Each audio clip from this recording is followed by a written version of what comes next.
Oi, gente. Well, my name is Rodrigo. I was born on a Thursday, April 26th, 1978. I was supposed to be born around May 10th or May 12th, but on the afternoon of April 25th, my mother started feeling unwell and not feeling the baby inside of her very much, the movements, and she decided to go to her obstetrician. And then the obstetrician told her everything was fine, that she was a little bit overwhelmed and impressed with everything, and that she could be back home. And if she didn't feel well at night or the next morning, she could come back to the hospital. And so she did. My mother was really worried because there was plenty of time for me to be born yet. And at that time, in the town that I live in Brazil, which is a very small town in the state of Sao Paulo, there wasn't any kind of sonograms, any kind of ultrasound that could be um, attesting my health condition uh, before any kind of natural birth or a C-section. During the morning on April 26th, she wasn't feeling me anymore, moving or kicking or anything else. And then she decided to go to the hospital. But the doctor who took care of me, I'm not going to say names or whatever, you know who you are, um, wasn't in town. And then she went to the hospital.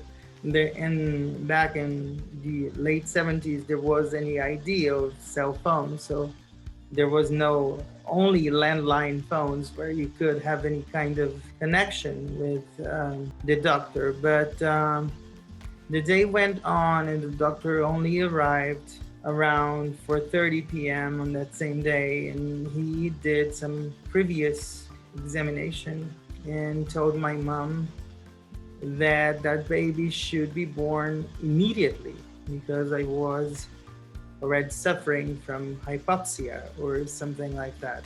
Actually, I am proud of telling this story because I'm a survivor.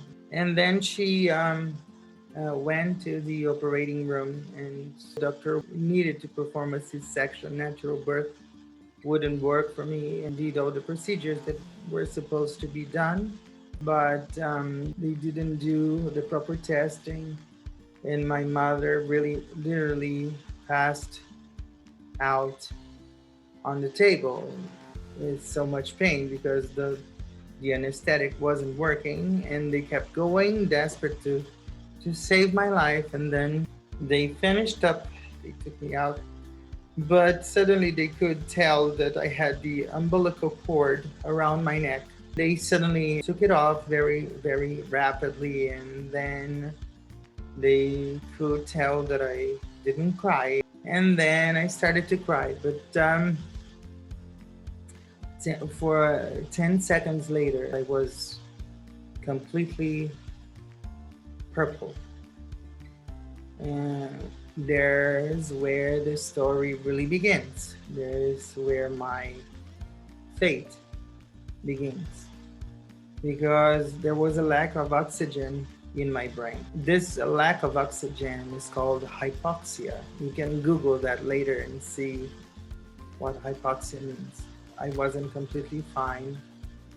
I had to go to the intensive care unit, and my father and the rest of the family who was there at the hospital got the news that I wasn't fine.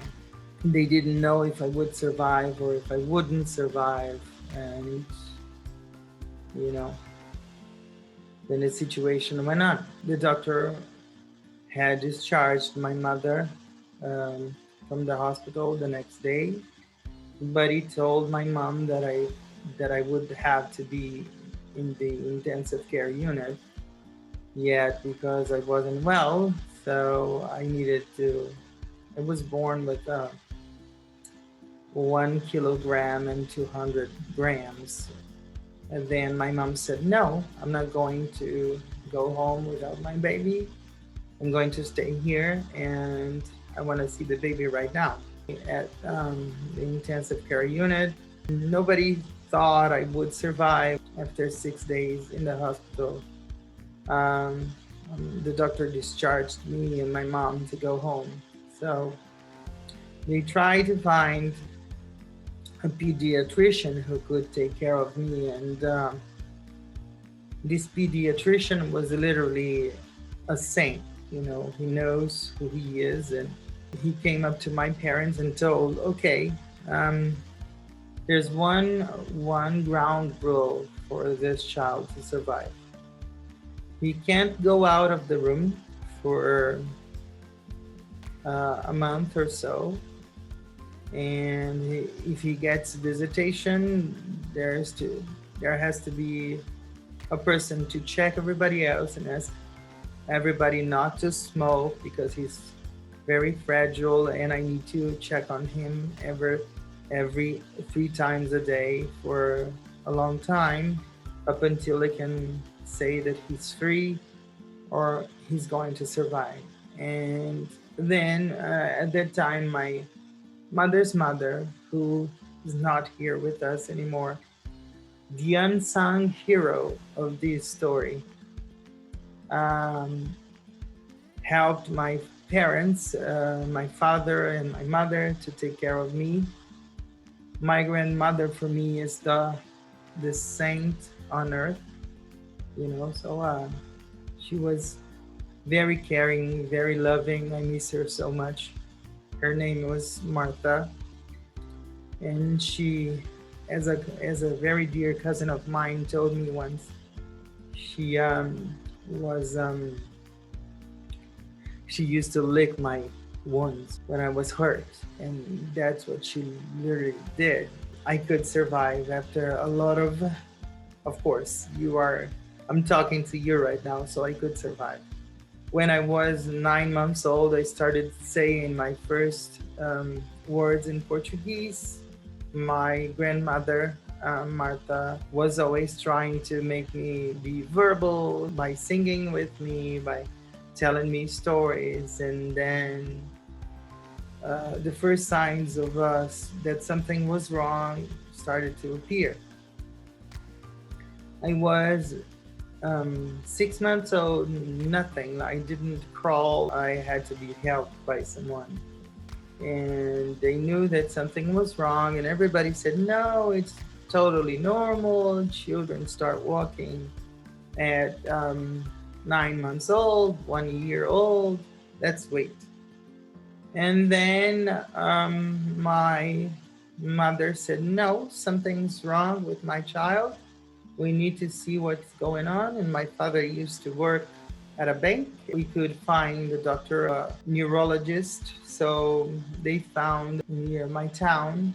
My mom was alone with my grandmother. This doctor told my mom, hey, forget about this child. This child is not going to walk. This child is not going to talk. This child is going to be confined to a bed his whole life. So forget about him. I know that, and he gave medicine to dilate my brain. We went home. My mom cried the whole ride back home through, and my father was waiting. He could tell that my mother was crying the whole ride through, and he wanted to know what was going on. She said, "No, I don't." It's something that he told me that Rodrigo is not going to be a normal person. He's going to be in bed his whole life. And my father didn't accept. Said, no, I'm not going to give this medication to my child. And they found another doctor in Sao Paulo, another neurologist.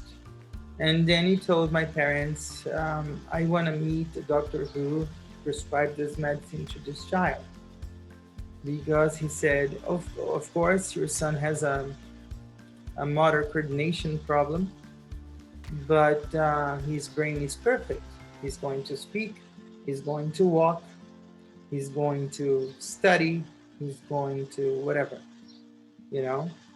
The one thing that he told my parents was he's not going to be the first one, but also he's not going to be the last one. He's going to have a normal life with limitations and shortcomings, but he's going to survive. So, what he needs is something called physical therapy. Really needed an orthopedist to take care of me as well, and he took care of me. He took good care of me, and at 1 year and a half, I had my first appointment with his doctor. He was a very strict man. He was very strict. He really traumatized at some points of my life because he wanted from me things that I really couldn't do. So then when I got discharged 12 years later, he told me why he did those things. I did what was supposed to be done, and at 4 years old was the very first time when my mother and my father could see me walk. And then my whole journey began. It's not a trip, it's a journey. Because my treatment was something very serious. I went to physical therapy 3 times a week. I would go to school every day. And then, at, as I told the Brand's interview, American English with this guy, and then I had to go to school. That was another journey because I didn't need to go to a different school because my brain works perfectly. What is my difference to you guys?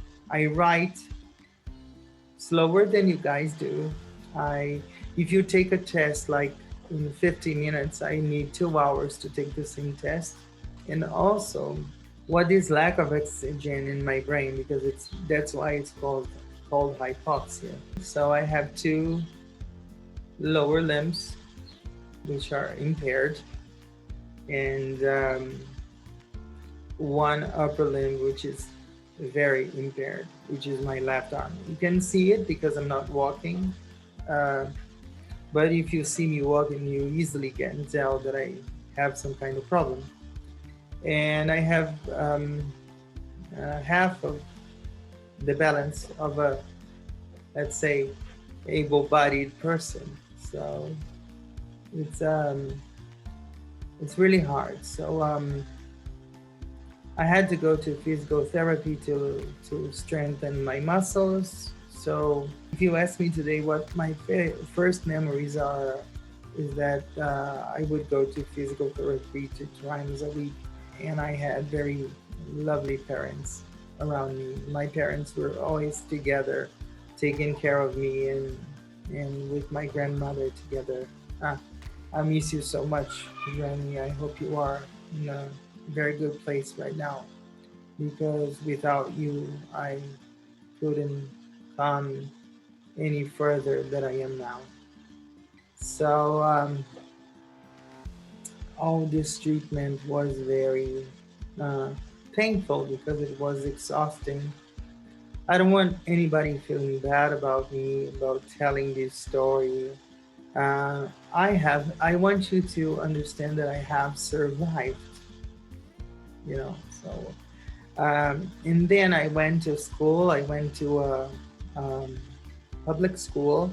Um, all kinds of all my studying in Brazil was public schooling, and some teachers didn't understand. They thought that I was trying to be high maintenance and not doing the things into proper time. But then I had my mother who would go to the school to tell the principals and the teachers that I really had um, difficulties to write and to everything else.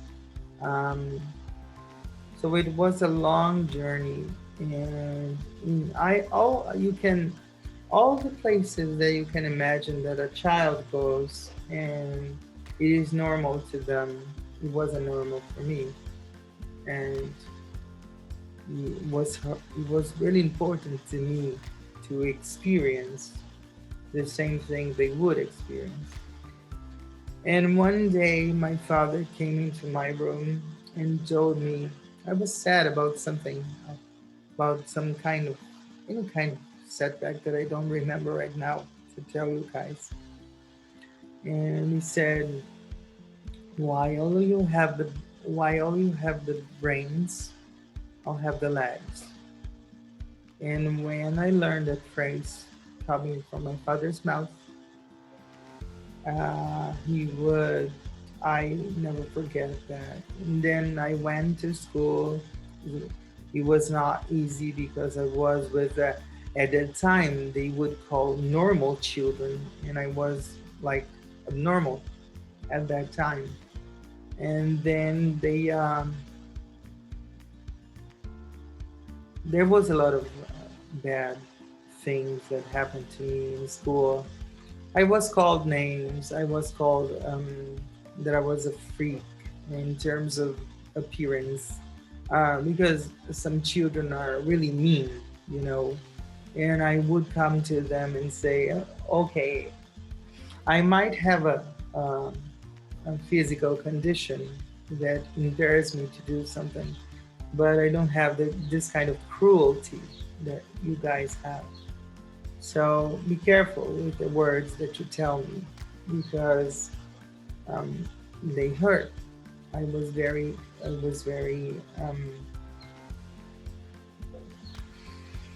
understandable at the time. I'd say so, not to say the least, but it would hurt. Uh, I didn't know it would become wounds, and that I bring them, of course, healed ones up to this day. But I remember these stories very vividly that it's not worth telling you guys on video, you know. So life went on. I went to school. I finished primary school, elementary school. I didn't miss a year. And by 12 years old, I went to my doctor, to my orthopedist. Um, and he told my father that I would need two surgeries, um, two correctional surgeries in both feet. And then he told me that I started to cry because I was so afraid to go under surgeries, and I would never go uh, under that surgery. Of course, I would end up doing the surgery because my parents were responsible for me at that time, and they knew what I needed. And I went. I had these two surgeries, one in each year. It was 1990 and 1991. So I was 12 and 13. I am my oldest child's age right now at that time. And then I went through that surgery, and it was 1 year without walking again for each leg because I did my left foot first, and then the next year I did my right foot. But it was a very traumatic period because my father helped me through my recovery, and it was because I needed to walk, and there was a lot of pain when you do bone surgery because my foot, both of them, mm, were reconstructed, and it was really painful at the time. You know, every bone surgery is painful. You can imagine you crushing or having your feet remodeled. Um, and then I went through. I survived again. I was homeschooled for 2 years almost, but I stayed home homeschooling for 6 months, and then I decided to go back to school after I was in a wheelchair because my recovery was through first wheelchair. and then I walked her, and then I walked, and then I went back to school, and then I finished high school, and then I graduated. I was almost 18 years old. I finished my English course in 1995, December 1995. And then the principal, who's somebody I love very dearly, and she invited me to teach her at her school. I said, no, I think I'm not able to be an English teacher. I love English, but I think I'm not able to be an English teacher. And she told me, yes, you are. Um, I said, I need some orientation then, I need some guidance. And she said, the only guidance I'm gonna give you, she was very cheerful and playful. It's a kick in your behind, close the door, and leave you with the students. She was the person who gave me the opportunity to do what I do today, to make myself known. The rest is history. I am married. I'm happily married to Talita. That I always say I have two wonderful children, which you already know. I love Madonna, as you already know. From Brand's interview, who's another amazing guy. Brent and Bob, the Canadian, are two people that I take off my hat to them because these guys are awesome. You are great. And for all of you who are watching me, um, thank you very much. I hope you have liked the video and see you next time.